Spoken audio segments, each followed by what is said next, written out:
Now, how do I know this is going to work more than once or twice? My name is Logan Fullmer. I've been doing distressed real estate for 12 years, hundreds of deals a year at this point, over 1,000 deals have transacted.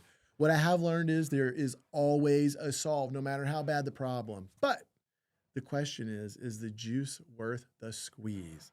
That's part of what we train on. You're here because you want to learn to invest in real estate. And I know you've been all over the internet. You've looked at house flipping, wholesaling, multifamily syndications, making owner finance notes, investing with somebody else, and you don't have to do any of the work, crowdfunding. You've probably seen it all. The challenge is, unless you already have a lot of money, placing some money in real estate doesn't really do much for you. So you get yourself a little 7% return and maybe something when the asset sells one day to a syndicator. That doesn't change your life. In order to change your life, you need to make big returns. In order to make big returns, you got to do some of the work. That's what we're going to talk about today. In our deals, we make huge margins on deals just like this. I drove by this house literally to film this video and realized it is vacant, abandoned, and these folks are $25,000 behind on taxes. In our world, that's a perfect deal. But if you're not trained, you don't know how to spot it. Everybody else drives by here and doesn't see money. I drive by this and see wealth, new cars, family, finances, and everything else that I need right here on this dumpy site. This is my brand of real estate.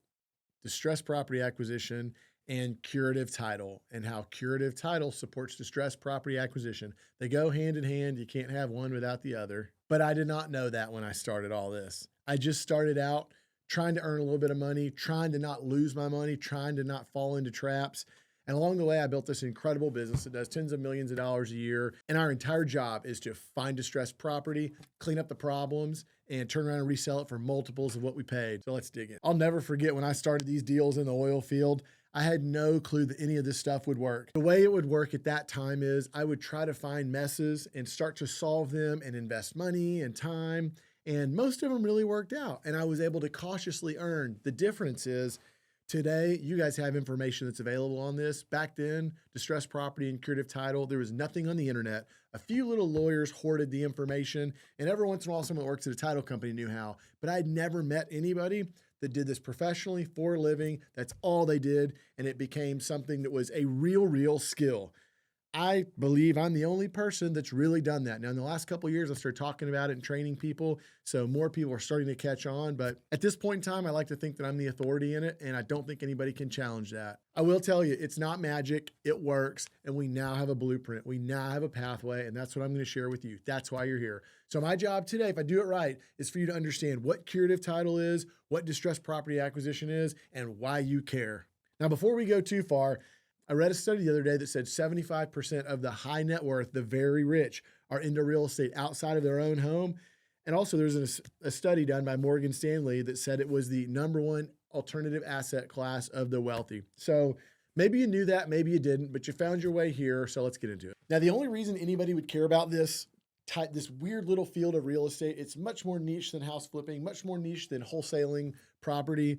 It's because you want to earn more money than you're already earning. You want to get out of your job. You want to supplement the job you've got, but ultimately you're not happy with the amount of money you're earning and you want something more. And that's exactly how I started. And that's what I got out of it. For me, the oil field was not enough. I worked hard and earned great money, but at the end of the day, I wanted to earn more money, way more money than that. I'm glad you're in the right place. Now, the next step is you've got to make the right decisions and you've got to take action on that. So let's first talk about distressed property acquisition. Then we'll talk about curative title. Distressed property acquisition is purchasing a property that is unable to transact through a title company. And when I say distressed, I don't mean it needs a new roof. I don't mean the bathroom's plugged up. I don't mean it's got a bad tenant. That is distress. That's a little bit of distress.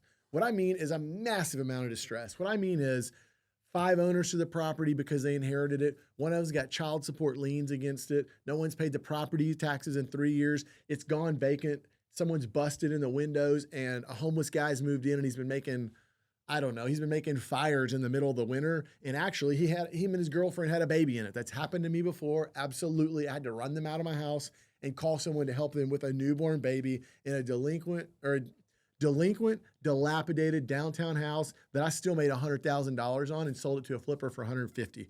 That's how wild this can be. But if you got a stomach and you're willing to work through it, you can make a heck of a lot more money doing this than you can at almost any job.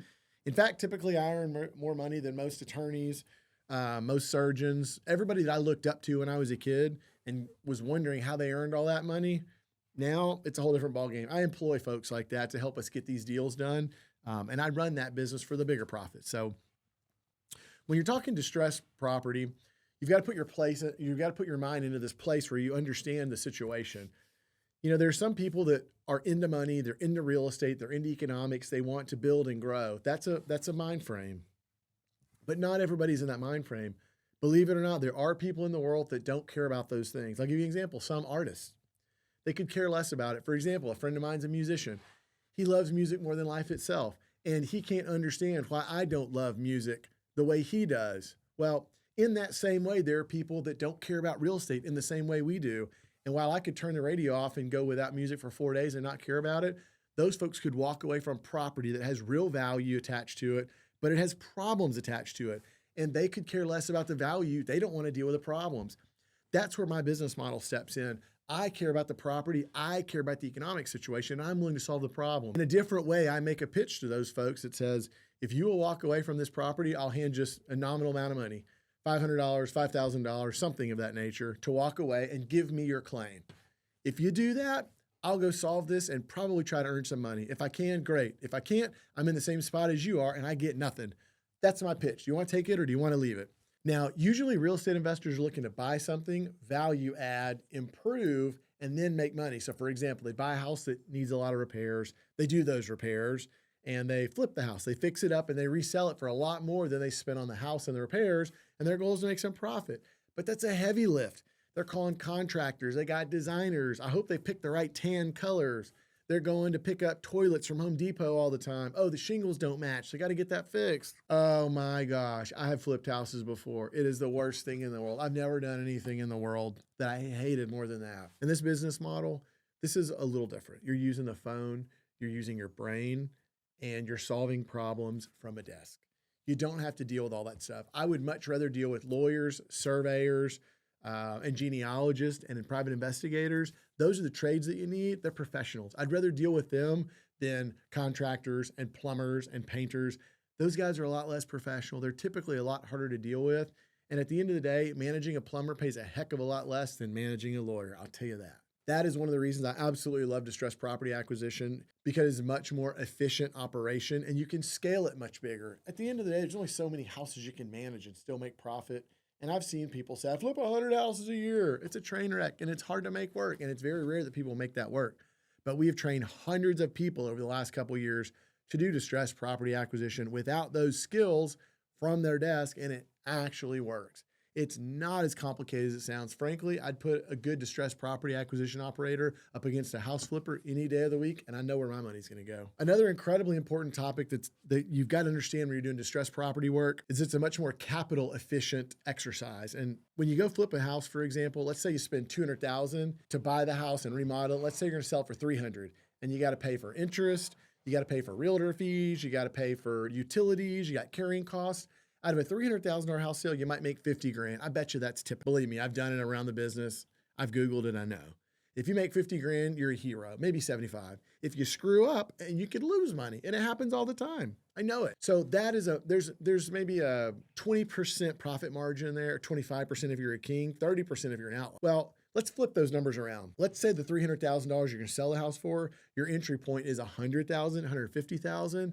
Now you have 50% of your deal could be profit. It could be margin of safety. If risk happens, if problems go down and you have to shrink your margin or lower your price to get out of it, you've got 50% margin. So instead of spending $250 to make 50, we're going to flip that around and spend 50 or 100 to make 200. That is very common. Now it's not every deal. I can't tell you how many deals that I buy for 20 grand and sell for 40 grand. That still happens in my office. While I don't like deals of that size and margin, I'll still take them all day over a house flip that goes wrong. So when you're looking at how far your money goes, you're going to have to borrow money to flip a house. It almost always is the case unless you're already wealthy. When you're going to buy distressed property deals that you might be all in for 100, 150 grand, but you literally only buy the interest for $5,000, $10,000, $20,000, and you leave those outstanding mortgages or the outstanding tax delinquency out there, that makes up the other 100, 150 grand, or I'm sorry, 50 to 100 grand, then you're in the money, because that's not money you spend. It's basis, but it's money that comes along. It's debt that comes along with you, and you only satisfy it when you sell your deal. It's a whole different ballgame. So instead of spending $250 to make 50, we turn that around and spend 50 to 100 to make 100 or two. Doesn't that sound a little bit more efficient? I thought so. Let me give you a couple examples. I'll never forget a property on Dilworth. This was a simple one. It was Dilworth Street. A guy brought it to me and said, title company won't close. They haven't done a probate, but they've done this affidavit of heirship and they can't find a death certificate. The seller can't find it from her grandfather. I bought it without title insurance, paid the wholesaler $5,000 that bought it from me, and I traded down the seller because they couldn't sell with title insurance. So instead of giving them 75, I think I gave them like 50. So now I'm in this thing for 55, and we did the affidavit of heirship. We recorded it with the family, did all that. I'm in this whole thing for 60 at this point. The house was worth 120. So I have a double my money situation going on here. And in this case, I did pay the money. So I didn't take it subject to the debt. I actually paid it. But in that case, I went back to the title company and was ready to sell it. And they ran a title report. And I didn't have to get the death certificate from the family at that time. Once I got into title, in our state, a lawyer, a title company, or a couple other family members can order death certificates. But because there was a title company involved and a lawyer involved, one of them could request a death certificate because I had good title and I was already an owner. They needed that to prove up. So in that case, because we weren't proving up the deal on the front end, I had already bought it and cleaned up all those issues. All they had to do is order the death certificate for me and close it. I doubled my money, and it was just me knowing when to order the death certificate and who could order it. I found that information online by Googling. That was a simple solve for me to make $60,000, whereas the other person on the deal only got to make 5 when they sold it to me. They didn't get to make that 60. I had a little piece of information that allowed me to do that. Now, that's on the simple side. Let me go on the crazy side. These are some of the worst deals. I did a deal in a big MSA, one of the largest states in the United States. There were 3 properties that were worth $1.25 million. In this case, there were about 65 owners, and there were judgments and liens against them. It took the better part of the year to buy interest from those property owners, settle the judgments and liens against them, and do a massive estate affidavit of heirship for all these deceased people. There are probably a dozen deceased people in this title chain. It was a huge amount of work, but there was an $80,000 tax bill, and I spent the remainder of the money to get to $250,000 to the sellers for their interest. When it was all said and done, I was in the thing for $250,000, and I turned around and resold it for $1.25 million.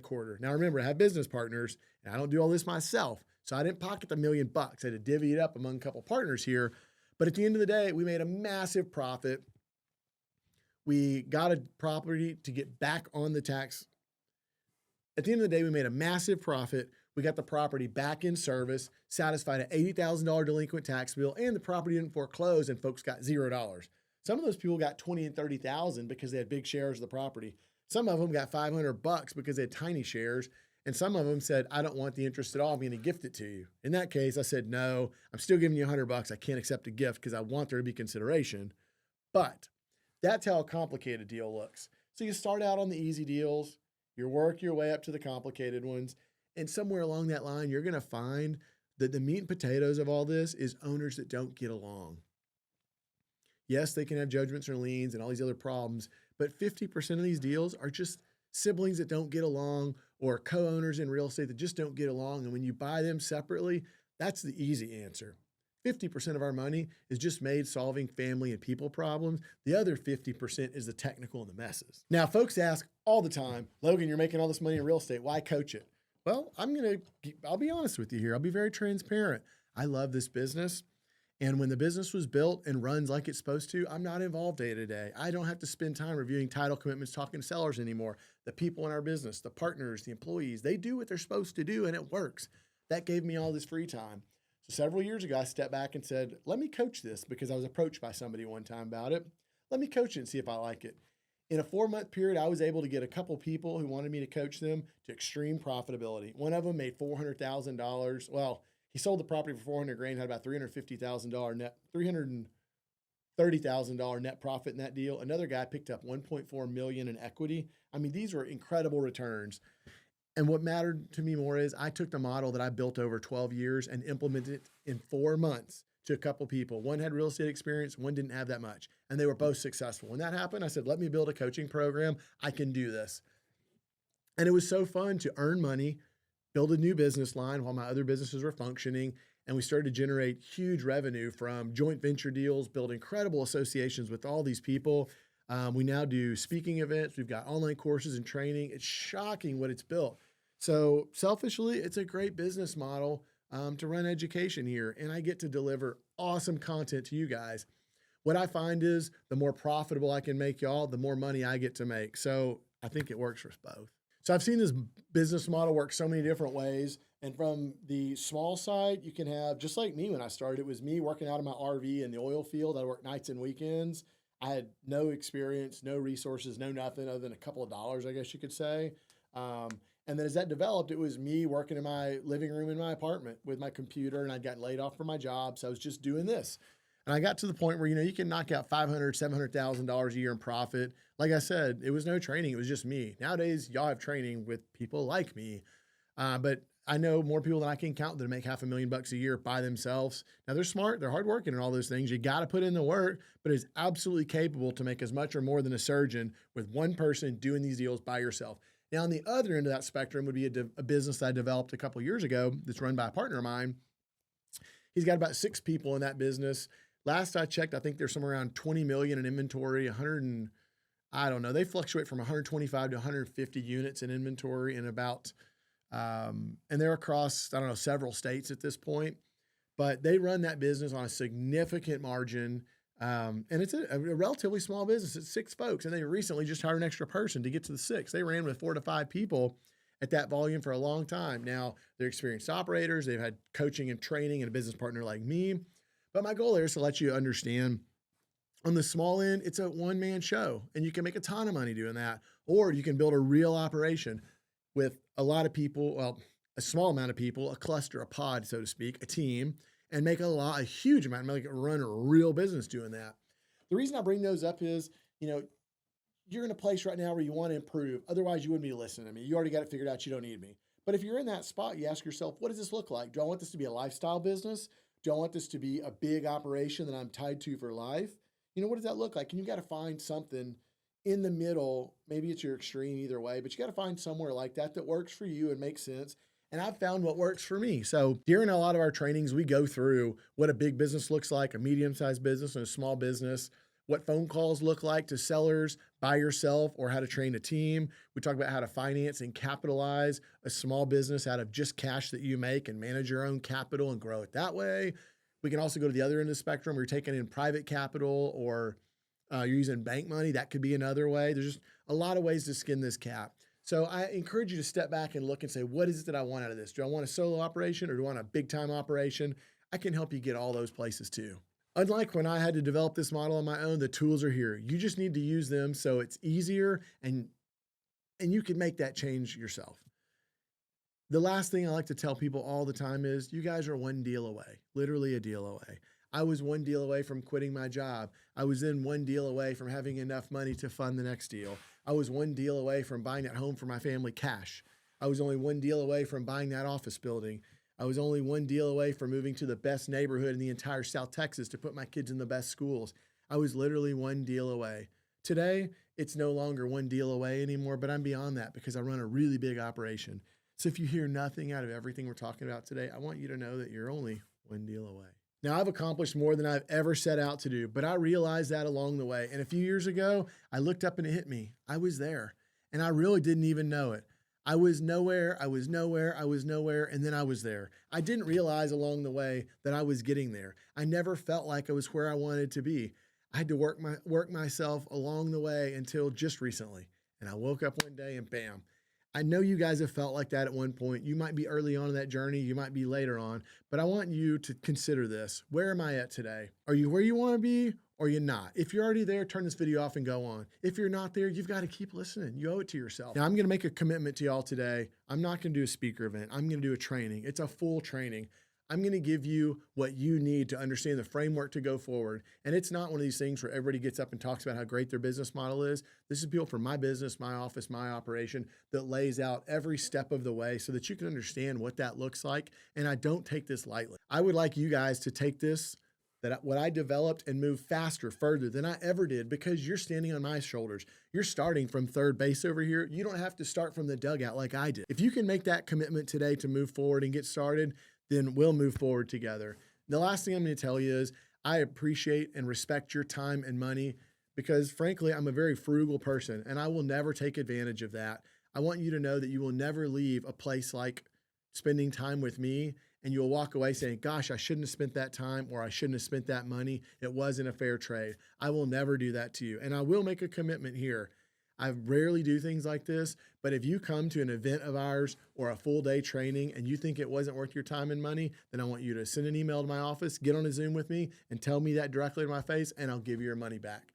But if you can't do that, then I know that I did my job. Now, if you're really serious and you're ready to learn more about distressed property and curative title, go down to the caption. I've got a link there that'll send you to more information, a full outline of training we've got available. And we've got a link down there on my life-changing business. Look, I want you to understand that I respect your time and I'm never going to ask you to commit to some effort or time that will not pay you back in dividends. So if you think you want to know what distressed property acquisition is like, you're ready to take action and you're ready to see what my life-changing business model looks like, go down and check the comments below. I got a special link for you that'll give you a little bit more detail and get you going in the right direction.